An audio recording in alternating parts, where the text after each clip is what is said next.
Okay, welcome to the final session of the prototyping module. In this session, we're going to look at the prototyping process and actually conducting it for yourselves, as you'll need to in the assignment.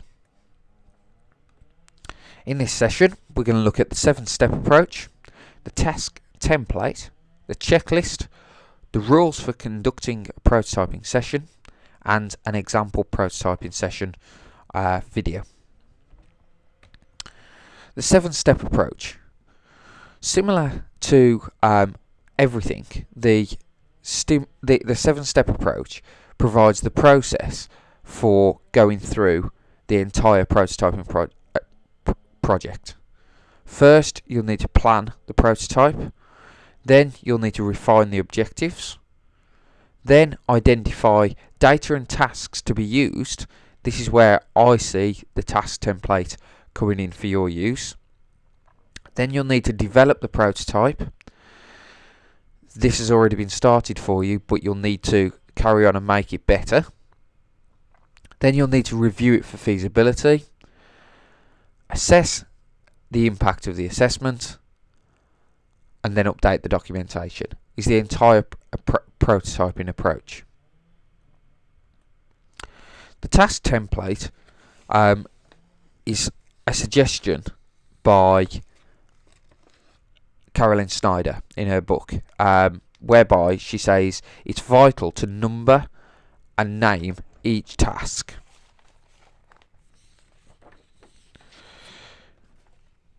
She then says the goals and outputs.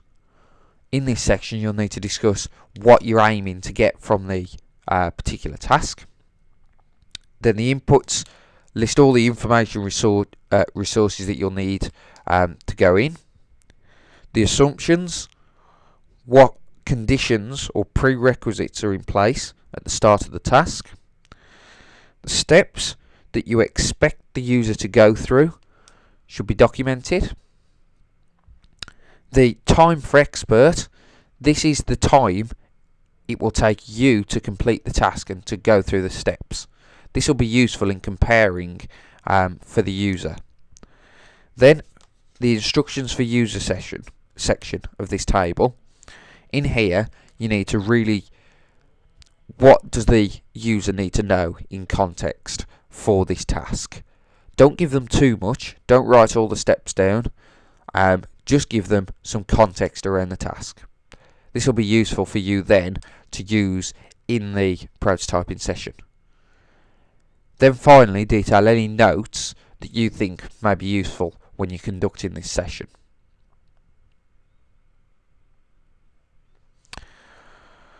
Available on Moodle is a checklist. This checklist should be, according to Snyder, should be used to assess whether paper prototyping or the working interface prototype would be most appropriate.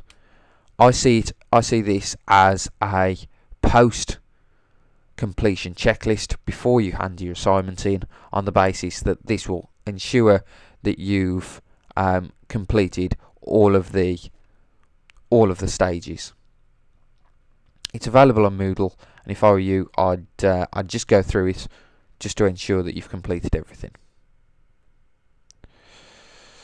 For conducting a prototyping session, there's obviously some rules. First of all, stay for the entire test. If people are going in and out of the room and you're going in and out of the room, it doesn't look polite. Get all mobile phones and any other devices turned off, and ask the participant to do so too, because this will enable you to have their full attention and they're not going to be distracted. Remain silent while the participant is working, and be conscious of your own body language.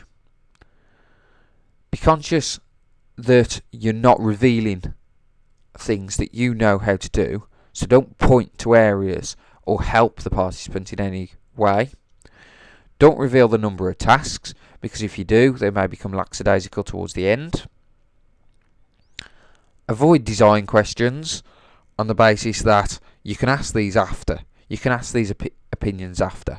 We're looking at processes and navigation and different elements of the Cinetopia project. and respect the confidentiality of participants. It's not fair for you to discuss any other participants' projects with anybody else. Outside the test room, in conducting a prototyping session, you need to go through and make sure you've done a number of different tasks. First of all, greet them and introduce what it's all about. Talk to them about their role. Talk to them about any social concerns that they may have. Set the expectations for the module, so be friendly with them, for example, and then complete any required paperwork. Inside the test room, you then finalise introductions, make them feel relaxed. Get the paper prototype ready. Then start the interactions between you and between you as the computer and the prototype. Talk about the different things. Remember that they are in charge, so don't help them in any way whatsoever, and begin at the first task. Available on Moodle is a link to an example prototyping session. Have a look at the link and think about the processes that they've used and jot down the good practice that's in there. The eativity. The eativity, I'd like you to look as a reflective eativity this week. Once you've completed the prototyping session, I'd like you to feed back into the eativity forum how you found the process and whether it was effective in gaining feedback from the user, or whether you'd do anything different next time round. Discuss each other's findings and support each other through the process. I'll leave you one final thought. The crucial variable in the process of turning knowledge into value is creativity. So think creatively when you're completing the prototyping process, and good luck. As ever, the key reference is Caroline Snyder, 2003, Paper Prototyping.